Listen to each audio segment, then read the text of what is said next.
Welcome to Sweet Life Beat Life. We hope this video helps. You begin by confirming two essentials: your national ID or a comma and the mobile number registered with Saudi e-services. Once ready, open the Nafath sign-in interface. Choose the national single sign-on method, not guest access. Enter your ID number exactly, then select the authentication channel, SMS, OTP, or the linked app. Make sure your phone has signal and that you can receive SMS. I'll guide you through the next authentication steps and what to do if verification stalls. Now you authenticate. Choose SMS, email, or an authenticator app based on what's already linked to your account. You'll receive a 6-digit OTP. Enter it immediately because codes expire quickly. If you're using a mobile app like Tawakalna or Abshur, approve the push request and confirm any biometric prompts.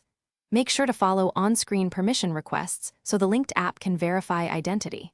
After verification, you'll be redirected back to Nafath. Keep the session secure and don't share codes.